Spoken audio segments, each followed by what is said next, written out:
అందరికి లేచినాక పక్కకు ఠాకూర్ మాణిక్ ఠాకూర్ ఉండే, నన్ను పిలిచిండు. జగ్గారెడ్డి ఏ కామ్ కర్ సక్తే క్యా సాబ్ అన్నాడు. నేను 15 నిమిషాలు మాట్లాడినా, విన్నాడు.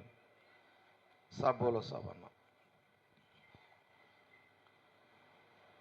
अगर आपको किसी के ऊपर गुस्सा आए तो कांग्रेस पार्टी में నీకు కాంగ్రెస్ పార్టీలో ఎవరి మీద కోపం వస్తే బయట తిట్టకు, నువ్వు ఢిల్లీకి రా, నాకు వచ్చి నా ముందు తిట్ట అని చెప్పిండు ఆయన.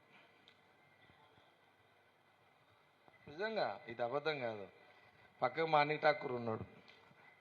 अगर आपको गुस्सा है तो अगर राहुल गांधी मर्చిపోయారు, राहुल जी भी भूल गए होंगे. राहुल जी बोले भाई आपको अगर किसी के ऊपर गुस्सा है तो सीधा दिल्ली आओ, मैं अपार्टमेंट देता हूँ, मेरे सामने आके वो तुम्हारा गुस्सा क्या बोलना चाह मेरे सामने बोलो, मगर मीडिया के सामने मत बोलो అన్నాడు ఆయన.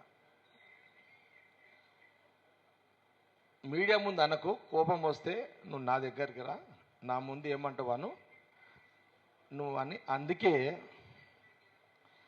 నేను చెప్పాలనుకున్నా ఏదన్నా, అందుకే ఆ 3.5 ఏళ్ల నుంచి ఇప్పటి వరకు నేను బయట రాహుల్ గాంధీ అన్న మాటకు, నేను ఇచ్చిన మాట కట్టుబడి నేను ఇప్పటిదాకా ఎవరి విషయాలు కానీ ఏ విషయాలు కానీ బయట కూడా మాట్లాడతలేదు. ఈ జూలైలో మాట్లాడుతున్నా కాబట్టి ఈ వివరణ ఇచ్చిన నీకు. అరే జగ్గారెడ్డి మాట ఏదో చెప్తాన్నాడు 30 తారీఖు లోపల, మరి ఏం చెప్తలేడు, మాట తప్పిండా? నేను మర్చిపోతే మీరు యాడ్ చేసారు. ఓకే, మీడియా గుడ్ యాక్టివ్ ఉన్నది, యాడ్ చేసారు.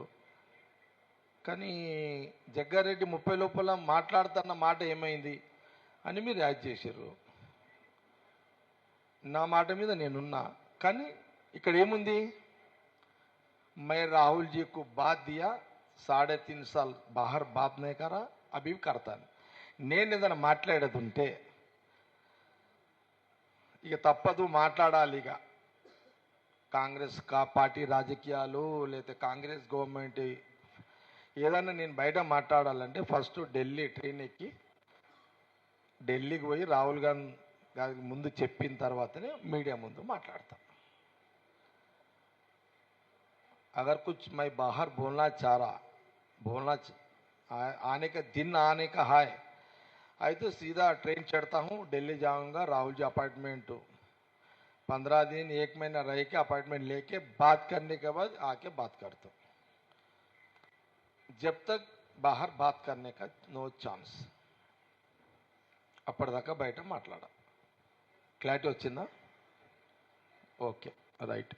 ఇది అయిపోయిందిగా.